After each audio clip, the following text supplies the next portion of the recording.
2021년 5월 16일 로뎀교회 주일 예배를 드리겠습니다. 사랑과 은혜가 풍성하신 아버지 하나님, 부활 후 7번째 주일을 맞이하게 하시니 감사합니다. 이제 무더위가 시작되었습니다. 대지의 열기가 뜨거워지는 것만큼 주님을 향한 우리의 마음도 함께 뜨거워지길 원합니다. 불같은 성령님께서 우리의 삿된 마음을 태우시고 더욱 주님을 본받는 영혼으로 거듭나게 하시길 간절히 소망하오며 예수님의 이름으로 기원드립니다. 아멘. 다 같이 사도신경으로 우리의 신앙을 고백하겠습니다. 나는 전능하신 아버지 하나님, 천지의 창조주를 믿습니다. 나는 그의 유일하신 아들, 우리 주 예수 그리스도를 믿습니다. 그는 성령으로 잉태되어 동정녀 마리아에게서 나시고 본디오 빌라도에게 고난을 받아 십자가에 못 박혀 죽으시고 장사된 지 사흘 만에 죽은 자 가운데서 다시 살아나셨으며 하늘에 오르시어 전능하신 아버지 하나님 우편에 앉아 계시다가 거기로부터 살아있는 자와 죽은 자를 심판하러 오십니다. 나는 성령을 믿으며 거룩한 공교회와 성도의 교제와 죄를 용서받는 것과 몸의 부활과 영생을 믿습니다. 아멘. 찬송가 36장입니다.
한 주간 동안 하나님과 나만 아는 죄를 고백하며 침묵으로 참회의 기도를 드리겠습니다.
다 같이 공동 기도문을 드리겠습니다.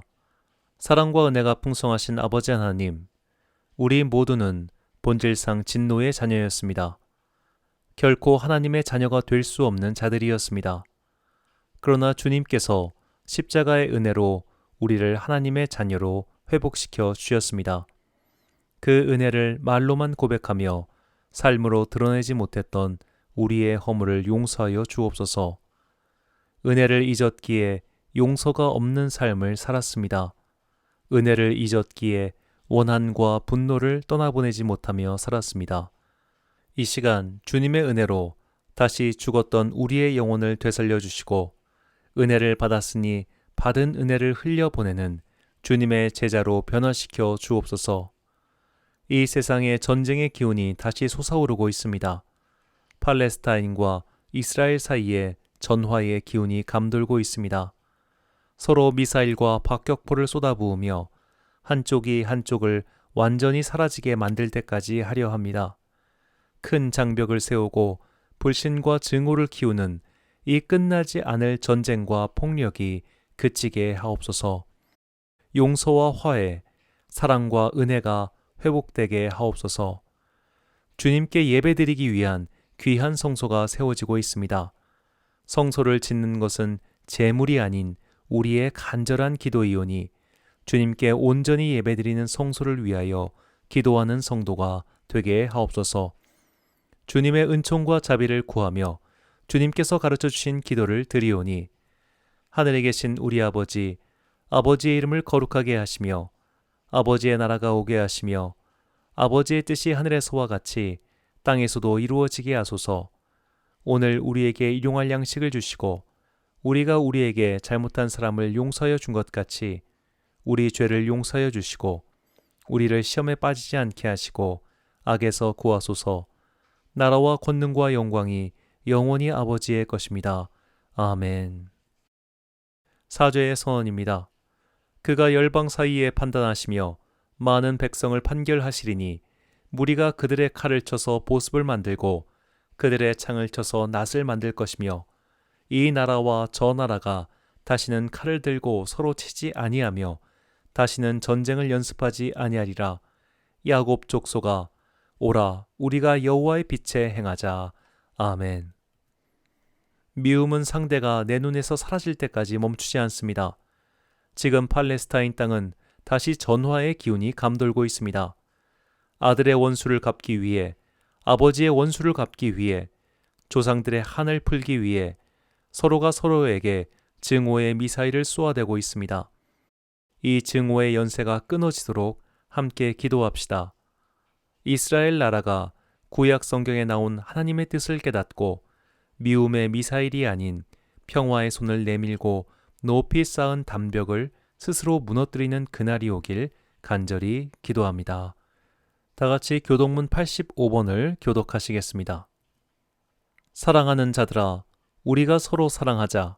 사랑은 하나님께 속한 것이니 사랑하는 자마다 하나님께로부터 나서 하나님을 알고 사랑하지 아니하는 자는 하나님을 알지 못하나니 이는 하나님은 사랑이심이라. 하나님의 사랑이 우리에게 이렇게 나타난 바 되었으니 하나님이 자기의 독생자를 세상에 보내심은 그로 말미암아 우리를 살리려 하심이라. 사랑은 여기 있으니 우리가 하나님을 사랑한 것이 아니요 하나님이 우리를 사랑하사 우리 죄를 속하기 위하여 화목제물로 그 아들을 보내셨습니다. 사랑하는 자들아, 하나님이 이같이 우리를 사랑하셨은즉 우리도 서로 사랑하는 것이 마땅하도다. 어느 때나 하나님을 본 사람이 없으되 만일 우리가 서로 사랑하면 하나님이 우리 안에 거하시고 그의 사랑이 우리 안에서 온전히 이루어지느니라. 아멘. 찬송가 288장입니다.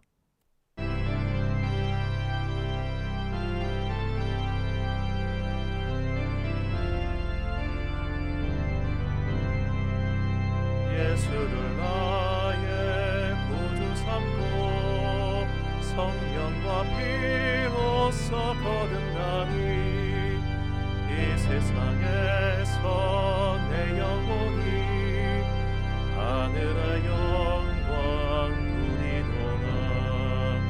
이것이 나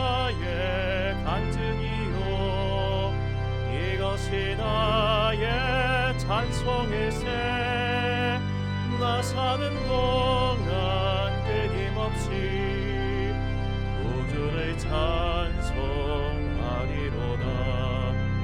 온전히 주께 맡긴내요 사랑의 음성을 듣는 중에 천사들 왕래하는 것과 하늘의 영광 보리로다. 이것이 나의 간증이요 이것이 나의 찬송일세 나 사는 동안 끊임없이 구주를 찬송하리로다. 주 안에 기쁨 누림으로 마음의 풍랑이 잔잔하니 세상과 나는 간 곳 없고 구속한 주만 보이도다.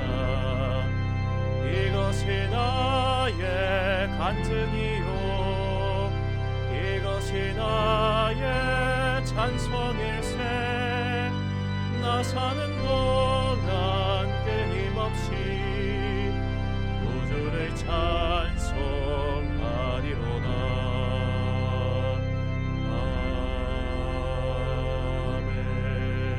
아멘. 지난주 봉헌하신 분들입니다. 주정원금 김종학 집사님 가정에서 섬기셨습니다. 11조 오 집사님 감사드립니다.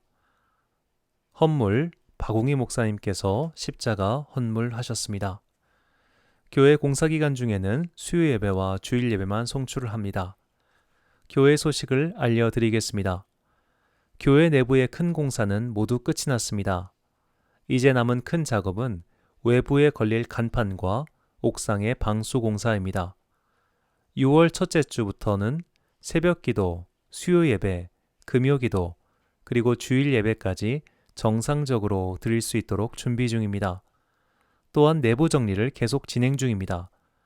6월에는 아름다운 성전에서 또한 멀리 계신 성도님들과는 영상으로 찾아뵐 수 있도록 준비 중이오니 계속 기도로 동참해 주시길 부탁드립니다. 드린 예물 위하여 목회기도 드리겠습니다. 사랑과 은혜가 풍성하신 아버지 하나님, 하나님께서는 참으로 신묘막측하게도 태초전부터 우리를 위한 모든 계획을 세우시고 하나도 부족함 없이 지금까지 이끌어 주셨습니다. 다만 우리의 눈이 어두워 주님의 뜻과 마음을 몰랐을 뿐이었습니다. 이제 믿음의 눈을 열고 주님의 일하심을 보게 하옵소서. 주님께서 한치의 오차도 없이 우리를 인도하실 것이며 우리를 위기에서 건지시고 주님께만 오롯이 예배드릴 아름다운 처소를 허락하실 줄 믿습니다. 오로지 주님만 바라보는 의와 생명의 길을 걷는 주의 자녀가 되게 하옵소서. 주님께서 참으로 귀한 자녀의 손을 통해 부족한 것들을 채워주시니 감사합니다. 이 땅에 새로운 예배 처소가 생기는 것을 진정으로 기뻐하는 사람들의 손을 통해 하나님 나라가 확장될 것을 믿습니다. 그릇된 질투와 소심한 마음을 가진 자들을 불쌍히 여기시고 그들에게도 은혜를 내려 주옵소서. 오늘도 주님께 귀한 예물을 바치는 성도들의 곳간을 채워주시고 복 위에 복을 내려 주옵소서. 이 예물을 드리는 것이 이 세상에 우리의 마음을 빼앗기지 않기 위한 믿음의 훈련임을 깨닫게 하시고 하나님의 은혜로 사는 성도들이 되게 하옵소서. 이제 주님의 말씀을 듣습니다. 인간의 말이 하나님의 말씀으로 변화되어 어그러진 내 영혼이 은혜로 충만해지는 시간이 되길 간절히 소망하오며 예수님의 이름으로 기도드립니다. 아멘. 오늘 우리에게 주시는 하나님의 말씀은 신약성경 고린도전서 10장 31절부터 11장 2절까지의 말씀입니다. 고린도전서 10장 31절부터 11장 2절까지의 말씀. 이제 봉독하겠습니다. 하나님의 말씀을 경청하십시오. 그런즉 너희가 먹든지 마시든지 무엇을 하든지 다 하나님의 영광을 위하여 하라. 유다인에게나 헬라인에게나 하나님의 교회에나 거치는 자가 되지 말고 나와 같이 모든 일에 모든 사람을 기쁘게 하여 자신의 유익을 구하지 아니하고 많은 사람의 유익을 구하여 그들로 구원을 받게 하라. 내가 그리스도를 본받는 자가 된 것 같이 너희는 나를 본받는 자가 되라. 너희가 모든 일에 나를 기억하고 또 내가 너희에게 전하여 준 대로 그 전통을 너희가 지킴으로 너희를 칭찬하노라. 아멘. 예수를 흉내내자란 제목으로 하나님의 말씀 선포하겠습니다. 야마모토 이소로쿠라는 세계 2차 대전 당시 일본의 해군 제독이었던 사람이 있습니다. 그는 군인의 훈련에 대하여 다음과 같은 말을 남겼습니다. 행동으로 보여주고 말로 들려주고 해보도록 시키고 칭찬해주지 않으면 사람은 움직이지 않는다. 이 말은 군인의 훈련뿐만 아니라 모든 교육을 관통하는 명언이라고 할 수 있습니다. 전혀 모르는 행동을 가르칠 때는 그것을 어떻게 해야 하는지 보여줘야 합니다. 말로만 설명해서는 깨닫지를 못합니다. 예를 들어 달리기를 말로만 설명한다고 생각해 봅시다. 오른발을 크게 내딛으면서 왼손은 뒤로 당겨치고 다시 왼발은 앞으로 크게 내딛으면서 오른손은 뒤로 당겨치면서 고개는 살짝 뒤로 젖히고 가슴은 크게 펴라. 이렇게 말로만 설명하면 달리기에 대해서 알아들을 수 있을까요? 달리기가 무엇인지 아는 사람이라면 그것을 설령 이해할 수 있을지 모르겠지만 달리기를 한 번도 보지 못한 사람은 이 말만 듣고는 이해할 수 없을 겁니다. 그래서 누군가에게 무언가 행동을 요구하거나 시킬 때는 반드시 그것을 어떻게 하는지 보여줘야 합니다. 그 대표적 사례가 바로 공부입니다. 최근 인기를 끄는 영상 콘텐츠 중 하나는 공부왕 찐천재 홍진경이라는 영상입니다. 이 영상 콘텐츠는 홍진경 씨가 공부를 하는 모습을 다양한 방법으로 보여줍니다. 홍진경 씨가 이 콘텐츠를 하게 된 계기는 매우 단순했습니다. 홍진경 씨에게는 초등학교 5학년인 딸이 있는데 딸의 문제집을 보니까 이건 자기도 풀지 못하겠다라고 생각이 들었습니다. 자기도 풀지 못하는 문제를 공부하라고 자꾸 보채는 건 모범이 되지 않을 것 같아서 엄마도 딸과 같은 선생님에게 과외를 받기 시작했다고 합니다. 그렇게 자녀에게 엄마도 너와 같이 열심히 공부한다는 모습을 보여주고 싶었고 이것이 지금은 하나의 영상 콘텐츠가 되어 큰 인기를 끌고 있습니다. 이런 것이 진짜 가르침입니다. 가르치다라는 라틴어의 뜻은 도체레입니다. 이 단어는 단순히 말로만 가르치는 것이 아니라 보여주다, 시연하다, 리허설하다 하는 뜻이 있습니다. 이 도체레에서 온 영어 단어가 박사 또는 의사를 뜻하는 닥터입니다. 그냥 말로만 가르치는 것이 아니라 보여주는 사람이 진짜 가르치는 사람이라는 말이죠. 가르치는 사람을 뜻하는 한자어는 스승사자입니다. 원래 이 단어는 고대 중국에서 2,500명의 병력을 일컫는 말이었습니다. 2,500명의 병력을 그냥 아무렇게 두면 오합지졸이 됩니다. 이 병력을 이끄는 사람이 필요합니다. 그렇게 점차 사자는 리더를 뜻하는 말이 되었고 마침내 스승이라는 뜻을 갖게 되었습니다. 앞서 군인의 교육에 대해서 말씀드린 것처럼 군인을 키우기 위해서는 보여주지 않으면 안 됩니다. 2,500명의 병력을 이끄는 사람은 군인의 자세를 보여줘야 했습니다. 그래야 교육이 되니까요. 그러므로 동양과 서양을 막론하고 교육의 기본은 본을 보여주기에 있다고 할 수 있습니다. 이것은 신앙의 영역도 마찬가지입니다. 신앙생활은 어떻게 해야 합니까? 보통 교회에 등록한 새 신자에게 성도의 신앙생활 방법에 대해서 하나부터 10까지 가르치는 일이란 거의 없습니다. 대부분 눈치껏 어깨 넘어 배우게 됩니다. 이것은 일종의 교회 문화와 관련된 일이기 때문이죠. 대표적으로 식전 기도가 있을 겁니다. 신앙생활을 하는 사람과 하지 않는 사람을 외적으로 가장 확실히 구분할 수 있는 행위가 식전 기도가 아닐까 생각합니다. 그런데 이런 것을 누가 가르쳐서 하는 게 아니죠. 정말 보고 배우는 겁니다. 모태신앙, 부모님을 따라서 신앙생활하는 사람들은 이런 것을 문화적으로 자연스럽게 체득합니다. 보고 배우는 거죠. 기도의 모습과 방법도 마찬가지입니다. 그러나 처음 교회 다닌 사람들은 이런 문화를 처음 접하고 보기 때문에 당황하곤 합니다. 이런 것은 정말로 말로 가르칠 수 있는 게 아니라 보고 배워야 합니다. 그래서 어떤 사람을 보고 배웠느냐가 신앙의 색깔과 모습을 결정짓습니다. 예를 들어 기도의 방법이 대표적이죠. 통성 기도를 보고 배운 성도는 계속 통성 기도를 합니다. 침묵 기도를 보고 배운 성도는 침묵 기도가 익숙하고 소리내서 하는 기도는 어색해 합니다. 미국에서 청년 집회를 인도해 본 목사님께서 이런 말씀을 하셨습니다. 한국인과 미국인이 섞인 집회를 인도해 봤는데 설교가 끝나고 같이 기도를 했습니다.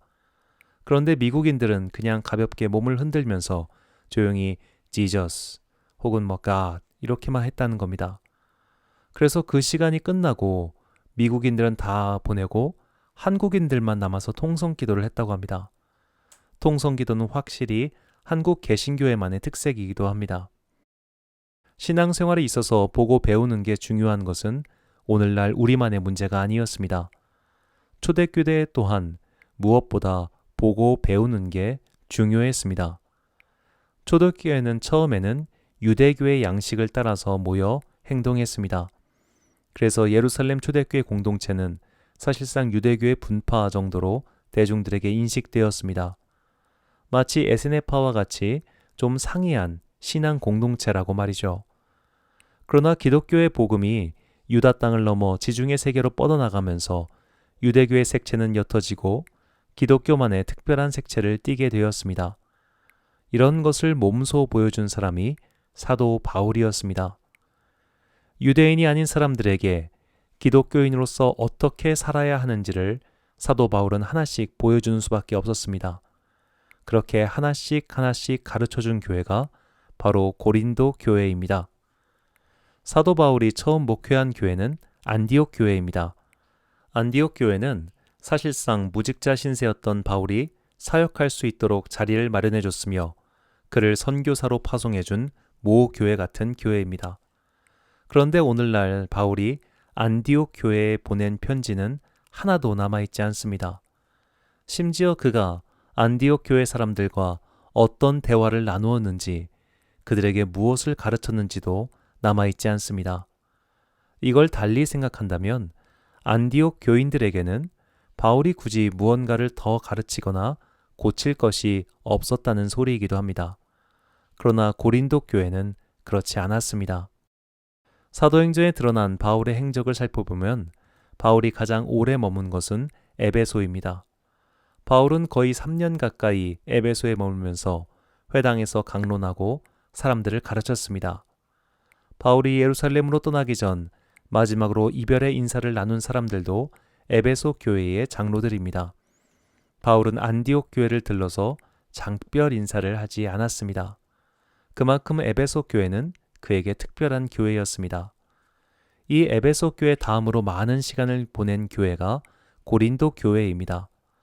바울은 고린도 교회에서 1년 반을 지냈습니다. 그리고 유명한 동역자인 아굴라와 브리스길라 부부를 만납니다. 그렇게 함께 1년 반을 지냈습니다. 그러나 고린도 교회 사람들은 안디옥 교회 사람들과도 에베소 교회 사람들과도 달랐습니다. 바울이 그들과 함께 있을 때는 그나마 잠잠했지만 바울이 떠나자마자 교회에 혼란이 찾아왔습니다. 그래서 바울은 아주 예외적으로 고린도 교회에만 3번의 편지를 썼고 에베소에 머물면서도 고린도 교회에 따로 방문을 해야 할 정도였습니다. 어떻게 신앙생활을 해야 하는지 전혀 모르고 또 자기들의 경험과 뜻을 주장하며 이렇게 해야 한다, 저렇게 해야 한다 말하며 갑론을박을 벌이고 있던 고린도 교회 사람들에게 바울은 딱 잘라서 이렇게 말합니다. 고린도전서 4장 16절입니다. 그러므로 내가 너희에게 권하노니 너희는 나를 본받는 자가 되라. 아멘. 여기서 본받는 자라고 번역한 헬라어 미테테스는 흉내내다, 모방하다란 뜻입니다. 즉 바울은 나처럼 살아라, 나처럼 행동해라라고 교인들에게 말한 것이죠. 그렇다면 구체적으로 바울의 어떤 면을 흉내내고 모방하라라고 한 것일까요? 학자들은 바울의 삶을 추정컨대 아마 결혼을 했을 것이고 사별을 했으리라 짐작합니다. 왜냐하면 당시 유대 사회에서 결혼하지 않은 사람은 성인으로 취급받지 못했고 공적 지위도 얻지 못했습니다. 바울이 유다 공의회의 회원으로서 활동한 것으로 보아 그는 결혼을 했을 것이고 사별 이후 재혼을 하지 않았을 것이라 추정하는 겁니다. 바울은 로마의 시민권자였으며 태어나면서부터 시민권자였다고 하니 아마 부친이나 그 이전 세대부터 로마의 시민권을 획득한 것으로 볼 수 있습니다. 로마의 시민권은 아무나 얻을 수 있는 게 아니었습니다. 단순히 돈으로 살 수 있는 것도 아니었습니다. 바울이 태어나기 100년 전만 해도 이탈리아 반도에서 전쟁이 일어났는데 그게 시민권 획득과 관계된 전쟁이었습니다. 로마 사람들은 이탈리아 반도의 사람들을 대놓고 무시했고 그들에게 시민권을 확대하는 것을 반대했습니다. 그래서 일어난 전쟁이 동맹시 전쟁입니다. 결국 이 전쟁으로 로마 시민권이 로마시 안에 거주하는 사람들 뿐만 아니라 이탈리아 반도의 여러 도시까지 확대된 것이죠. 로마의 시민권, 그것도 투표권이 있는 시민권은 아무나 얻을 수 있는 게 아니었습니다. 바울은 로마 제국 내에서도 나름 입지를 구축할 수 있는 조건을 이렇게 가지고 있었습니다. 그러나 아마도 그의 부친은 여기서 만족하지 않았고 그의 아들, 그러니까 그때는 사울이죠. 그 사울이 유대 사회에서도 주류에 속하길 바랬던 것 같습니다. 그래서 사울은 그 당시 가장 유명한 학자인 가말리알의 문화로 들어가 수학합니다. 아마도 사울의 부친은 사울이 유대인 공동체와 로마인 공동체 모두에게 받아들여지는 큰 리더가 되길 바랬던 것 같습니다. 그러나 바울은 예수님을 만난 후 이 모든 것을 값어치 없게 여기고 주님을 위하여 모든 것을 버리고 살았습니다. 이후 고생도 말도 못하게 했고 죽을 위기도 여러 차례 넘겼습니다. 바울의 생애와 그가 어떤 길을 걸어왔는지 고린도 교회 사람들은 너무나 잘 알고 있었습니다. 이 부분에서 우리는 바울이 말한 나를 본받으라 라는 말을 다시 생각해 봐야 합니다. 예를 들어 어느 선교사님이 집회에 오셔서 나를 본받으라 라고 말한다면 응당 사람들은 나도 선교사로 나가라는 말씀이구나 라고 생각할 수 있을 겁니다. 마찬가지로 바울이 고린도 교회 사람들을 향해 나를 본받으라, 나를 모방하라, 나를 흉내내라 라고 말한다면 나처럼 독신으로 살아라, 나처럼 선교사로 살아라, 나처럼 가난하게 살아라, 나처럼 고생하고 살아라, 그런 뜻으로 말한 것일까요? 만약 그런 뜻이라면 고린도 교회 사람들도 그리고 이 말씀을 듣고 있는 우리도 절망할 수밖에 없습니다. 왜냐하면 우리는 그렇게 살지 못하기 때문이죠. 이것은 마치 류현진 선수의 투구를 따라해 보라고 해서 모두가 류현진이 될 수 없는 것과 마찬가지입니다. 사람마다 능력이 다르고 특성이 다르고 할 수 있는 일도 다릅니다. 모두가 목사가 되어야 하는 것도 아니고 모두가 선교사가 될 수도 없습니다. 그렇다면 어째서 위대한 사도가 이런 상식적인 생각도 하지 못하고 너희는 나를 흉내내라, 나를 모방해라 라고 했을까요? 바울은 구체적으로 자신의 어떤 점을 따라해야 하는지, 어떤 부분을 모방해야 하는지 설명합니다. 그것이 오늘 본문 말씀입니다. 본문 11장 1절 말씀을 읽겠습니다. 내가 그리스도를 본받는 자가 된 것 같이 너희는 나를 본받는 자가 되라. 아멘. 여기서 우리는 한 가지 중요한 점을 짚고 넘어가야 합니다. 바울은 살아계신 예수님을 만난 적이 없습니다. 그가 만난 것은 부활하시고 승천하신 후 빛으로 오신 예수님의 영일 뿐입니다. 그렇다면 바울은 도대체 예수님의 무엇을 모방하고 무엇을 흉내낸 것일까요? 바로 예수님의 사랑과 은혜입니다. 바울은 예수님을 대적하는 사람이었습니다.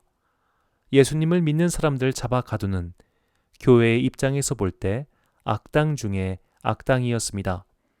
그랬던 그를 부활하신 예수님께서 영으로 찾아오셨고 바울의 인생은 보람 없는 세상의 인생에서 보람 가득한 하늘나라의 인생으로 변화되었습니다. 바울은 은혜를 받아 거듭난 사람이었습니다. 그리고 그 받은 은혜를 평생 동안 전했습니다.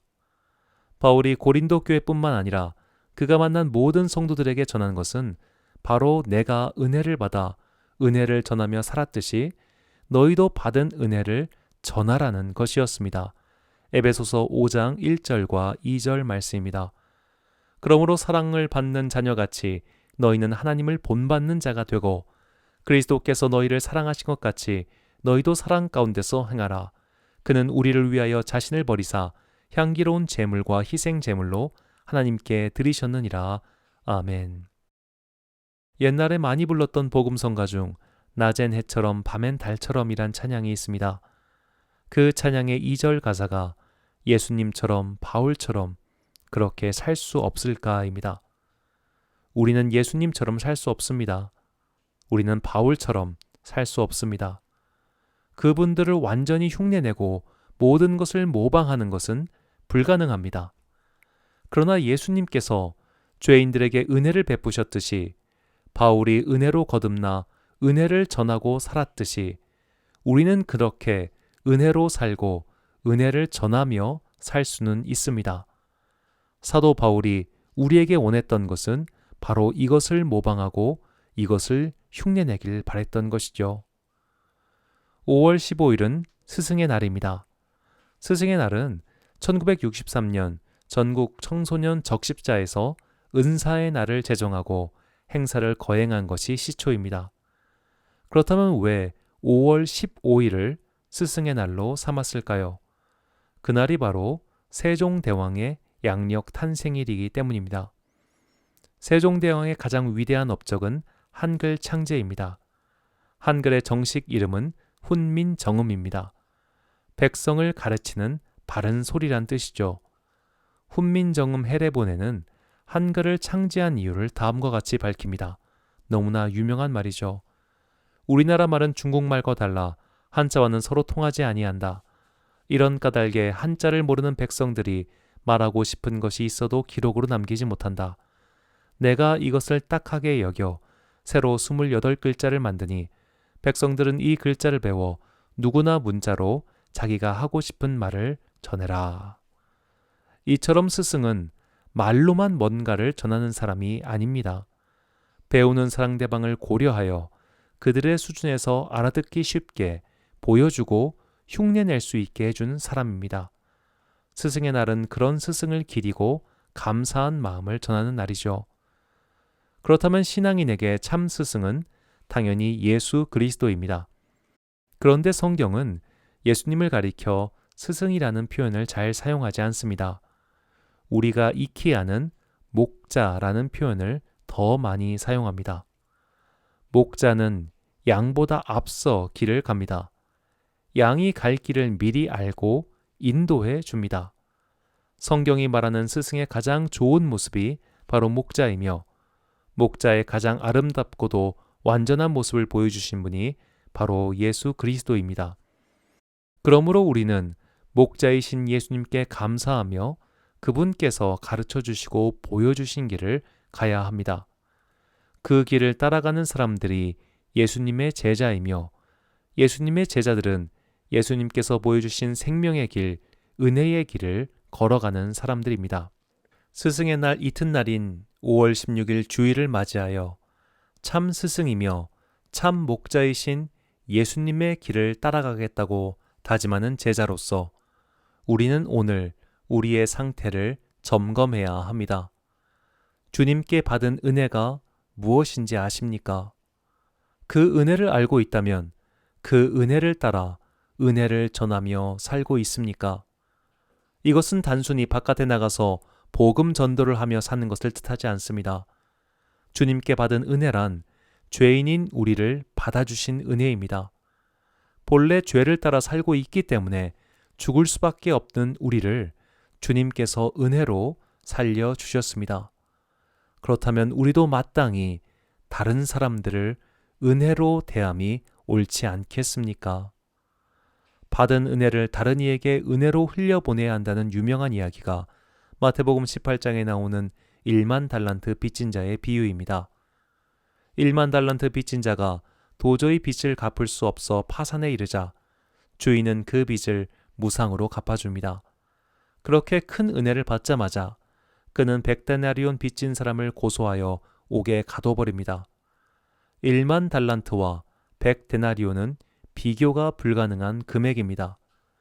그렇게 큰 은혜를 받았으면 응당 받은 은혜를 흘려보내며 살아야 하는데 그렇지 못함을 예수님께서 지적하신 겁니다. 이 이야기를 들려주시며 예수님께서는 마지막에 이렇게 말씀하십니다. 마태복음 18장 35절입니다.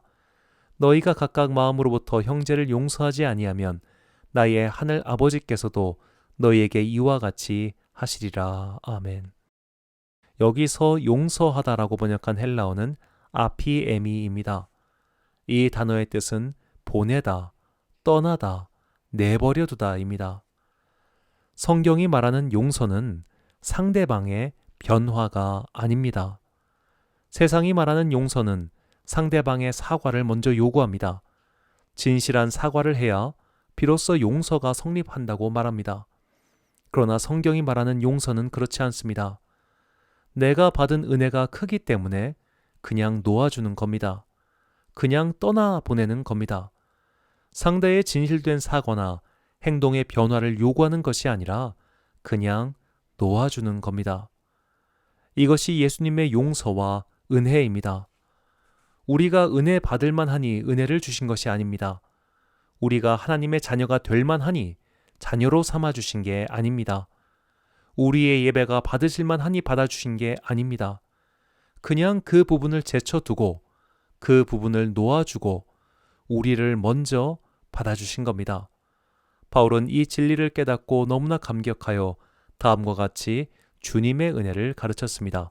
로마서 5장 8절입니다. 우리가 아직 죄인 되었을 때에 그리스도께서 우리를 위하여 죽으심으로 하나님께서 우리에 대한 자기의 사랑을 확증하셨느니라. 아멘. 우리는 스승의 날을 지나며 우리가 신앙의 측면에서 진정 본받아야 할 것이 무엇인지 깨달아야 합니다. 주님께서는 나의 죄에도 불구하고 나를 놓아주셨습니다. 나의 죄에도 불구하고 나를 받아주셨습니다. 나의 죄는 떼어두고 그냥 나를 안아주셨습니다. 그렇다면 나도 그분의 크신 은혜에 미치지 못하더라도 그 은혜의 일부만이라도 배워야 하지 않겠습니까? 진정 그리스도인다운 삶이란 거룩하고 성결하고 흠이 없는 삶을 말하지 않습니다. 그것은 그저 세상 사람들도 다 할 수 있는 겁니다. 도덕적으로 볼 때 그리스도인보다 훨씬 깨끗하게 사는 사람들은 부지기수입니다. 그리스도인다운 삶이란 은혜를 전하는 삶입니다. 나에게 죄를 지은 자를 놓아주는 삶입니다. 그의 죄를 내 안에서 떠나보내는 삶입니다. 그가 나에게 진실된 사과를 했기 때문에 놓아주는 게 아니라 그냥 놓아주는 겁니다. 그런데 이게 내 의지로 되는 것이 결코 아니죠. 부모에게 받은 상처가 많은 사람들은 그 상처를 준 부모가 죽은 뒤에도 계속 간직하고 있습니다. 모든 마음의 상처가 그렇습니다. 받은 상처는 쉬이 사라지지 않습니다. 상처 준 사람이 지금 내 앞에 존재하지도 않지만 그 상처 때문에 괴로워합니다. 그러다가 삶의 어느 순간 나에게 상처 준 사람이 멀쩡히 내 앞에 나타나면 격렬한 고통이 임합니다. 사과를 받아내야 속이 풀립니다. 심지어 저 사람이 망해야 속이 풀립니다. 떠나보내지 못했기 때문에 여전히 괴로운 겁니다. 그 상처를 떠나보내는 유일한 방법은 더 큰 사랑, 더 큰 은혜를 받을 때입니다. 1만 달란트를 탕감받아야 100데나리온을 너그러이 용서할 수 있는 겁니다. 성경은 이런 용서의 사람, 원한을 떠나보낸 사람의 이야기를 전해줍니다. 바로 요셉이죠. 요셉이 형제를 용서했기 때문에 하나님께서 복을 주시고 회복시켜 주신 것이 아닙니다. 그의 인생이 회복되었기 때문에 형제들의 일을 잊고 떠나보낼 수 있었습니다. 그가 받은 은혜가 너무나 컸기 때문에 모든 일 뒤에 역사하신 하나님의 섭리를 깨닫고 그가 당한 일들을 용서할 수 있었습니다. 창세기 45장 5절 말씀입니다. 당신들이 나를 이곳에 팔았다고 해서 근심하지 마소서, 한탄하지 마소서. 하나님이 생명을 구원하시려고 나를 당신들보다 먼저 보내셨나이다. 아멘. 깊은 원한에 신음해본 사람은, 당한 상처 때문에 지금도 밤마다 괴로워 본 사람은 이게 얼마나 어려운 일인지 알고 있습니다. 육체의 상처는 시간과 함께 아물어가지만 이상하게도 마음의 상처는 세월과 함께 깊어질 때가 더 많습니다. 마음의 상처, 영혼의 상처를 치유하는 방법은 가해자의 사과가 아닙니다. 가해자가 망하는 것도 아닙니다. 하나님의 은혜가 그 상처를 덮어줄 때 가능합니다. 그리스도의 넘치는 은혜를 깨닫고 경험할 때 비로소 우리는 우리에게 죄 지은 자를 용서할 수 있습니다. 로마서 3장 23절과 24절 말씀입니다. 모든 사람이 죄를 범하였음에 하나님의 영광에 이르지 못하더니 그리스도 예수 안에 있는 속량으로 말미암아 하나님의 은혜로 값없이 의롭다 하심을 얻은 자 되었느니라. 아멘.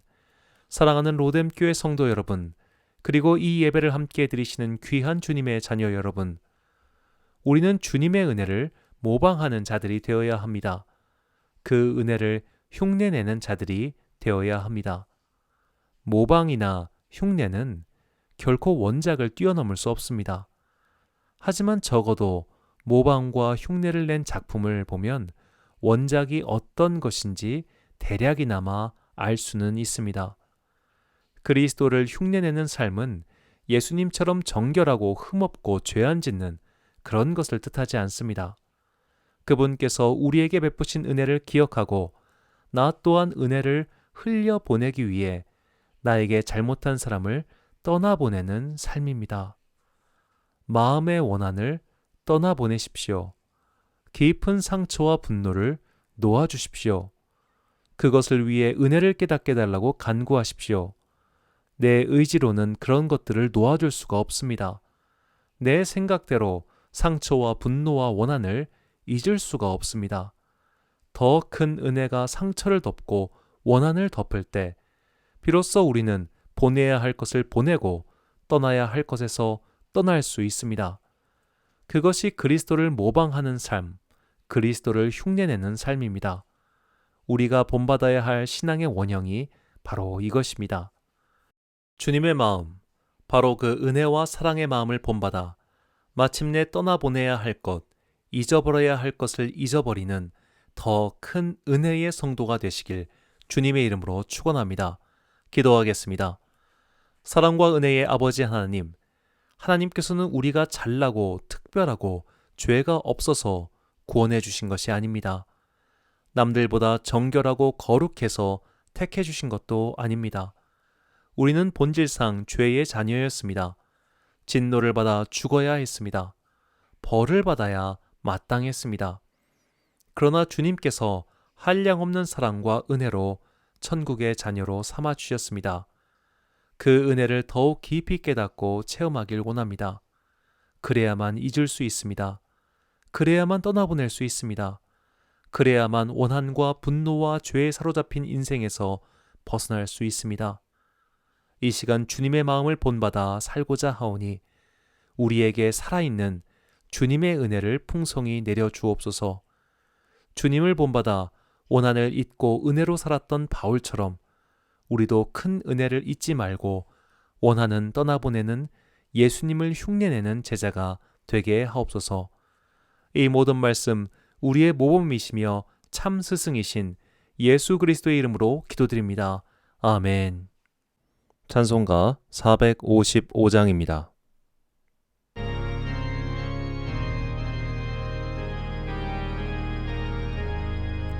주님의 마음을 본받는 자, 그 마음의 평강이 찾아오니 험악한 세상을 이길 힘이 하늘로부터 임함이로다. 주님의 마음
파송의 말씀 선포하겠습니다. 우리가 본받아야 할 예수님의 모습은 은혜입니다. 그분께서 우리의 죄를 은혜로 덮어주셨듯이 나도 받은 은혜를 기억하며 분노와 원망을 떠나 보냅시다. 그것이 예수님의 제자의 삶입니다. 그러나 이것은 결코 내 의지와 뜻대로 되지 않음을 기억하고 더 큰 은혜를 구해야 합니다. 이 은혜의 파도가 우리의 죄와 상처, 분노와 원망을 흘려보낼 수 있기를 간절히 축원합니다. 축도로 예배를 마치겠습니다. 지금은 우리 주 예수 그리스도의 은혜와 하나님 아버지의 크신 사랑과 성령님의 교통하심이 이제 죄 많은 나를 살려주신 예수 그리스도의 은혜를 깨닫고 나에게 죄 지은 사람들, 나에게 분노의 감정을 품게 한 사람들, 나에게 원망의 마음을 품게 한 사람들을 떠나 보내니라 다짐하는 귀한 주님의 자녀들 머리머리 위에 지금부터 영원까지 함께 하시기를 간절히 축원하옵나이다. 아멘.